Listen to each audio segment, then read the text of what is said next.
चिराग का तो जूठा खाने के लिए ब्राह्मण बैठे हुए हैं, बोलने से हो गया क्या? छुआछूत कौन सी का है जी? ये चिराग जी अगर बातें कर रहे हैं कि छुआछूत, आज भी अगर चिराग जी अगर छुआछूत की बात करते हैं, जिसकी पहली हीरोइन कंगना रनौत थी, फालतू की बात कर रहे हैं वो। नमस्कार, आप देख रहे हैं ब्रेकिंग बिहार। चिराग पासवान फालतू की बात करते हैं और उन्हें ऐसा कहने से बचना चाहिए। जी हां, एमएलसी सच्चिदानंद राय ने तीखा हमला किया है चिराग पासवान पर। SC/ST मामले पर जो सुप्रीम कोर्ट का आदेश आया और चिराग पासवान ने कहा था कि छुआछूत आज भी समाज में है, उस पर सच्चिदानंद राय भड़क गए और तेजस्वी को भी उन्होंने नसीहत दे दी कि आपको तो कुछ समझ में नहीं आता, आप कहीं जाइएगा भी नहीं, झूठ मूठ का बात करते हैं।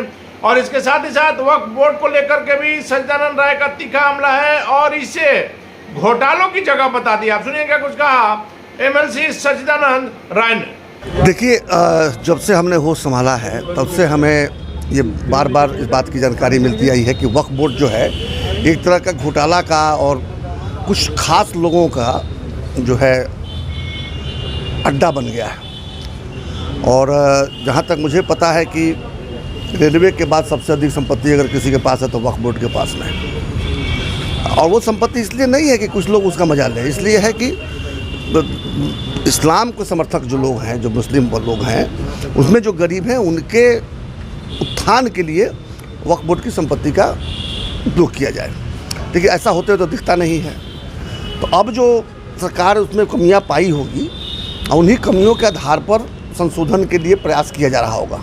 अब बिल चूँकि सामने आया नहीं तो इससे अधिक बताना संभव नहीं है, लेकिन मेरा मानना है कि वक्फ बोर्ड ही नहीं, कोई भी संस्था क्या होता है कि धीरे धीरे उसमें जड़ता आ जाती है, कमियां आ जाती हैं।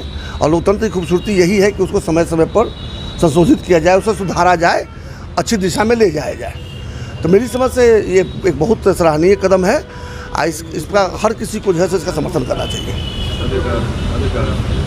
सुप्रीम कोर्ट जिस तरह से SC/ST आरक्षण को लेकर निर्णय लिया, फैसला दिया, उसका बीजेपी के जो सहयोगी दल हैं वो भी विरोध कर रहे हैं, कह रहे हैं कि पुनर्विचार उस पर होनी चाहिए। अब सुप्रीम कोर्ट ने कोई जजमेंट दिया है, वो भी 7 जज के बेंच ने दिया है, तो क्या विचार करना है इसमें अब?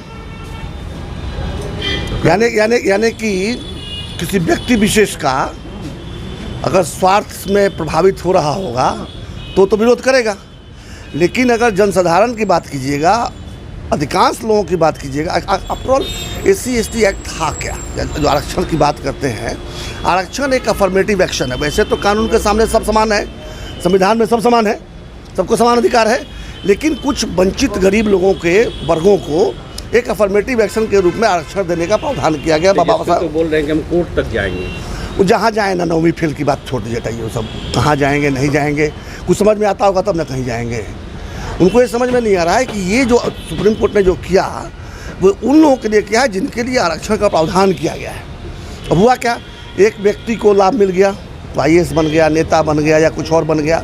तो अब तो एक IAS जो SC/ST है और एक जो दिहाड़ी मजदूर SC/ST, दोनों में समानता तो नहीं है। और ये अफर्मेटिव एक्शन जो बनाया गया वो दिहाड़ी मजदूर के लिए बनाया गया है, न कि नेताजी के लिए बनाया गया है, IAS अफसर के लिए बनाया गया है। चिराग तो कहते हैं कि छुआछूत को लेकर के हम लोग को आरक्षण नहीं, तो छुआछूत कहाँ खत्म हुआ? चिराग का तो जूठा खाने के लिए ब्राह्मण बैठे हुए हैं, बोलने से हो गया क्या? छुआछूत कौन सी का है जी? ये चिराग जी अगर बातें कर रहे हैं कि छुआछूत, आज भी अगर चिराग जी अगर छुआछूत की बात करते हैं, जिसकी पहली हीरोइन कंगना रनौत थी, फालतू की बात कर रहे हैं वो। चिराग जी को सब नहीं बोलना चाहिए।